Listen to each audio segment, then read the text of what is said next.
Yo, what up though, y'all? Welcome back to episode 6.3 of Who the Fuck Decided to Incarcerate Bolanos. So what we're going to talk about in this video, which is going to be a little long, this video is particularly good. What we're going to discuss in this video is going to be there was a individual, Michigan State Police Sergeant of the Homicide Task Force by the name of Chadwick Bloom. Chadwick Bloom took the stand and he testified to running the route that they allege Michael Jackson Bolanos ran or walked or jogged that night. Now, did he run, walk, or jog? They can't substantiate any of those things. But this is yet another crutch that was given by the judge to the prosecution.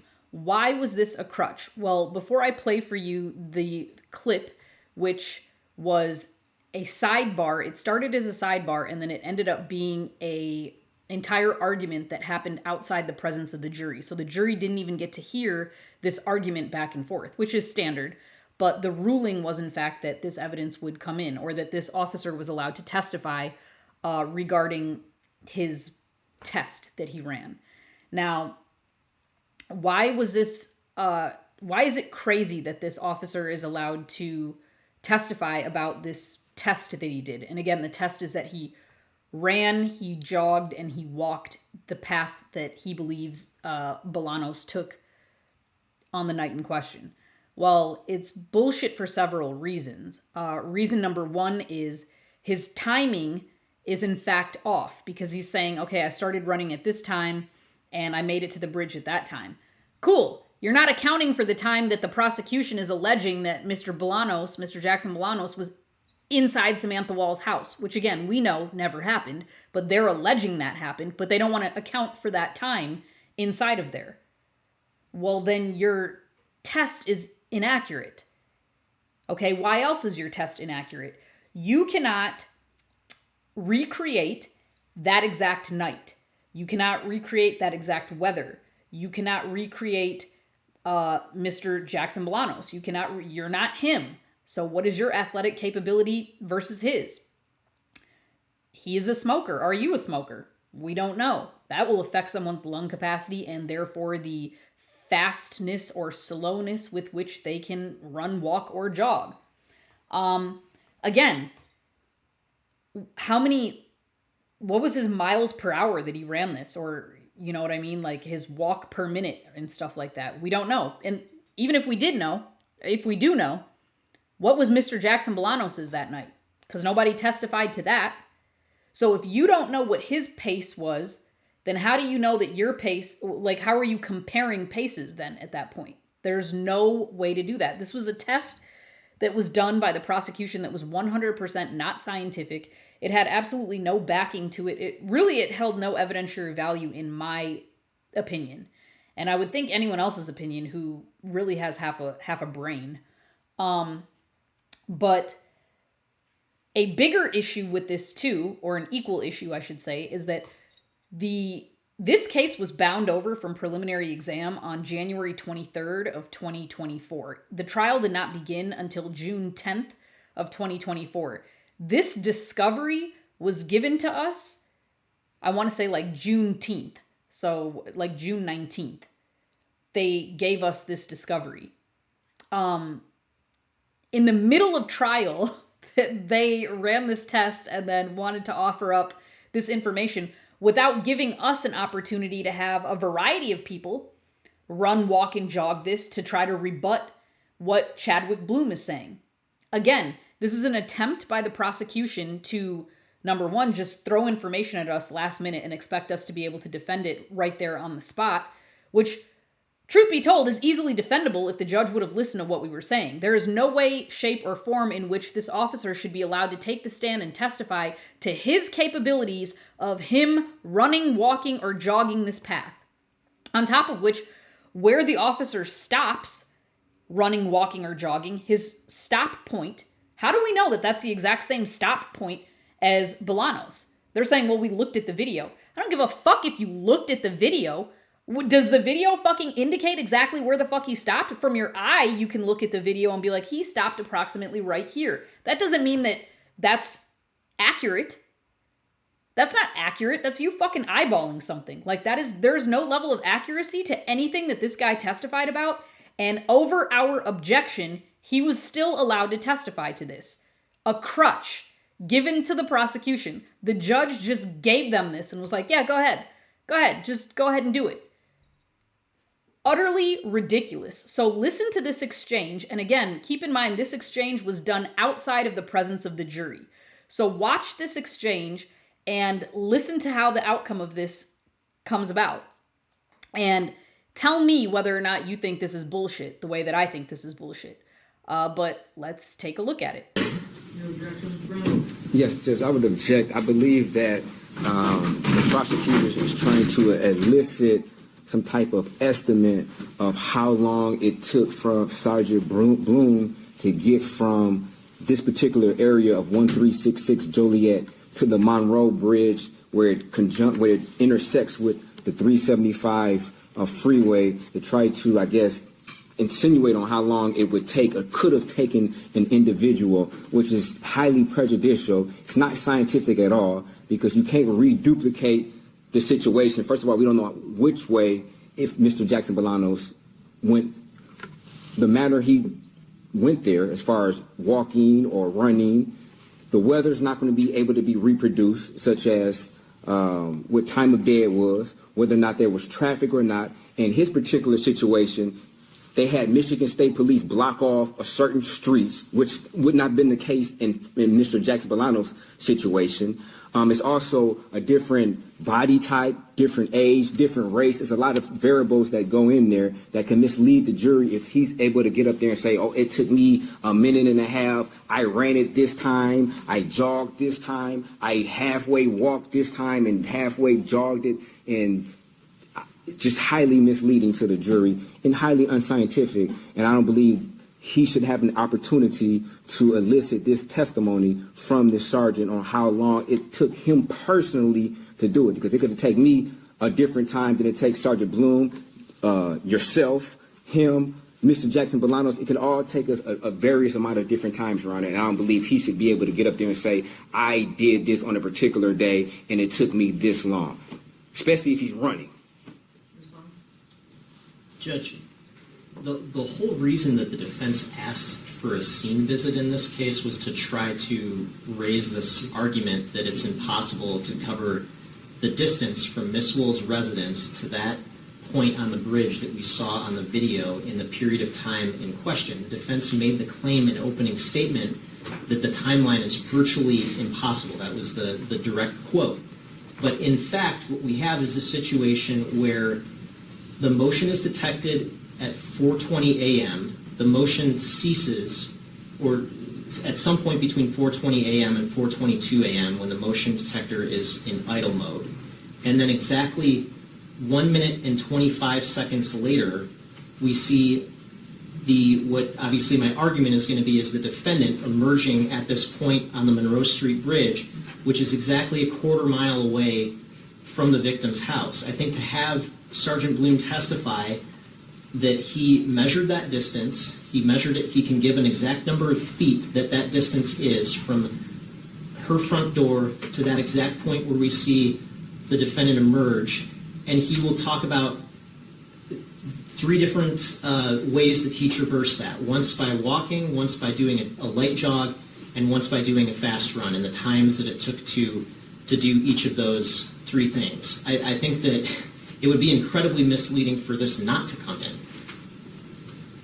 And I don't understand how it'd be misleading. It'd be misleading for it to come in. Like I stated, it's a different type of individual. They have different characteristics. It was different variables that went into the case, such as when Sergeant Bloom did it, he had Michigan State Police block off intersections so no cars could be coming while he was doing his walk or run.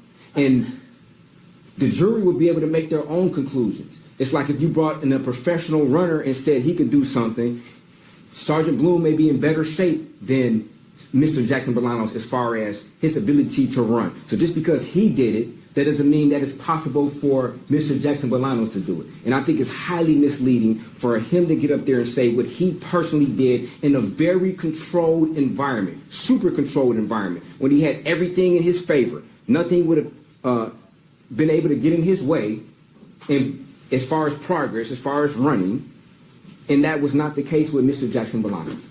And they can't say what way Mr. Jackson Bolanos actually went from her house, if he was even in front of her house. No evidence that would substantiate that Mr. Jackson Bolanos was even in fact at 1366 Joliet. I haven't heard anything thus far during this trial that would lead anybody to believe for a fact, or even close probable cause, that Mr. Jackson Bolanos was in fact at 1366 Joliet. She was found, except the blood, obviously, that's going to be coming in. And she was found at 1368 Joliet, not 1366 Joliet, where another witness found her at that particular location. There's no evidence whatsoever to substantiate that she was there. And furthermore, like I stated, this was a very controlled environment which Sergeant Bloom operated on when he made this particular run, or he made a walk. And there's no way to say that he was walking at the same speed. When we saw Mr. Jackson Bolanos, he was walking. He was walking very slowly. The videos I saw, Sergeant Bloom did not replicate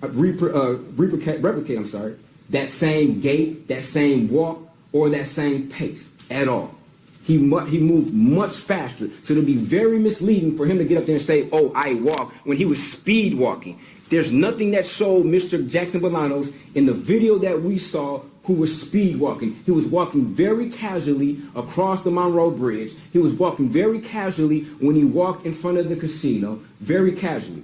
But Sergeant Bloom, to the contrary, was not walking as casual or at the same pace as Mr. Jackson Bolanos. So for him to get up there and say that, oh, I walked, that would be misleading because they were not walking at the same pace, not even near the same pace. And Judge, this all goes to weight. He can cross-examine on that issue, but we should be allowed to confirm the exact distance and how long it takes for a human being to traverse that distance. And by the way, we're going to get to the interrogation video where about a half dozen times the defendant himself says that he ran away from that area.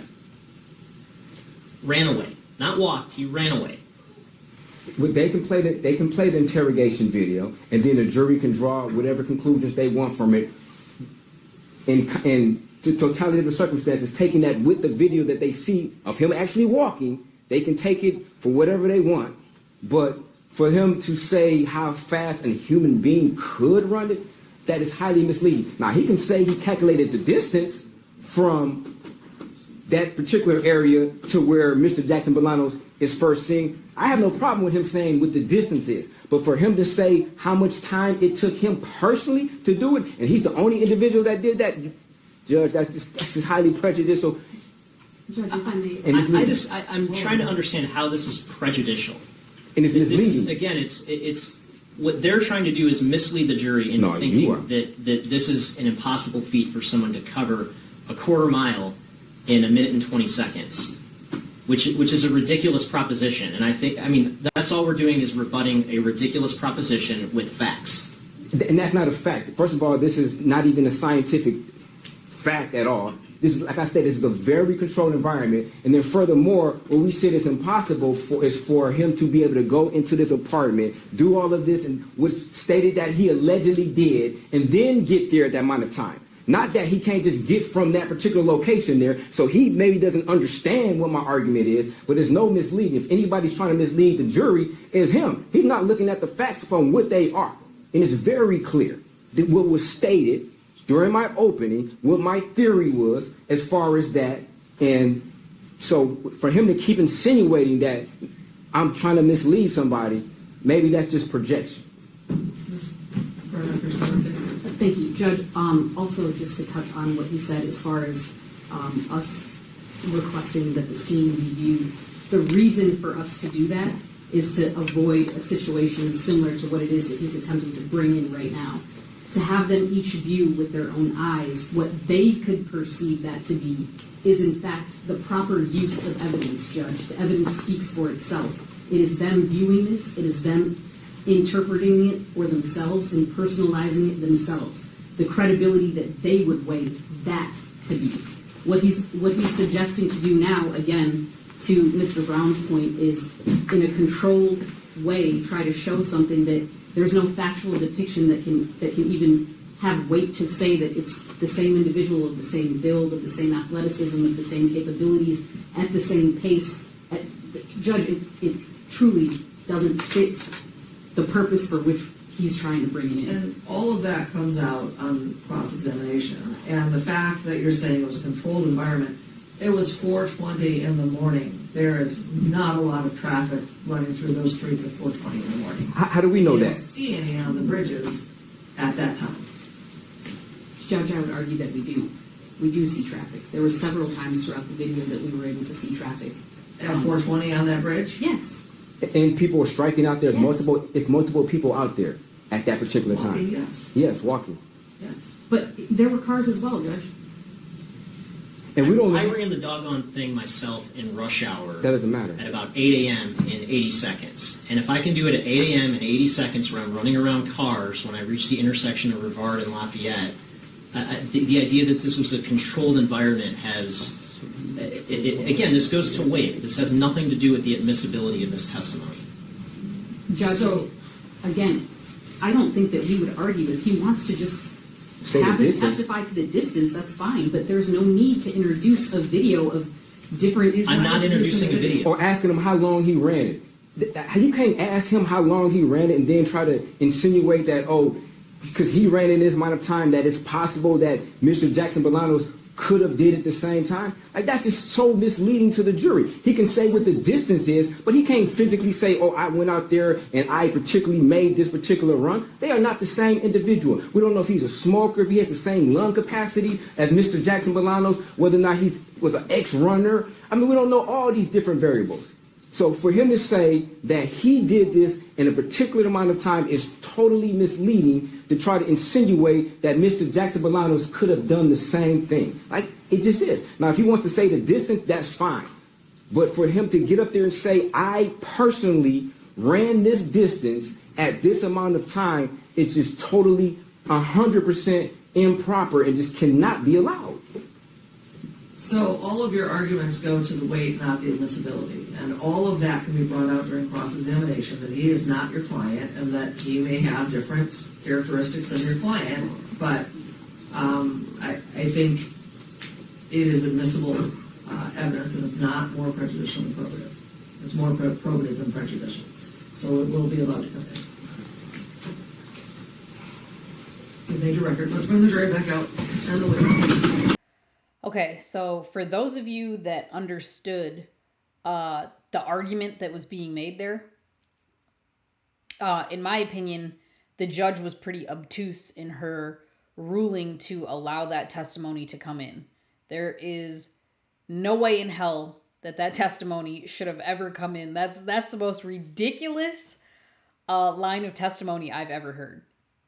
That because someone else is able to do something in a certain amount of time, because person A is alleged to have done something in a certain amount of time, we're going to take person B, we're going to make them do it, we're going to time them, and we're going to be like, look, person B, what the fuck does person A have to do with person B? The simplicity in that argument that person A and person B are not the same person, like any other argument, should stop there. They're not the same, but we can go deeper into it because they're not the same age, they're not the same race, they're not the same height, they're not the same weight. It wasn't the same day. Those weren't the same conditions. Like, how many fucking different variables do we have to talk about in order to make that be testimony that's not fucking needed? It's absolutely misleading testimony, just like Brian Brown said. And the judge gave it to them. Yet another crutch that was given to them. Guys, I mean, the way in which the prosecution fucking attempted to mislead this jury so many times throughout the entirety of this trial was ridiculous. Absolutely ridiculous. And to be people sitting even in the gallery and watching this, like, obviously the jury didn't even know that this all happened behind them, right? Like, we had to send the jury away in order to do this entire argument. So the jury wouldn't have known that this argument, even this back and forth, happened. I'm sure they probably were wondering why they had to go to the back when this happened. But for the people in the gallery that sat there and watched this, if they weren't understanding the argument being put forth by the defense in order to keep this testimony out, they're fucking dumb too.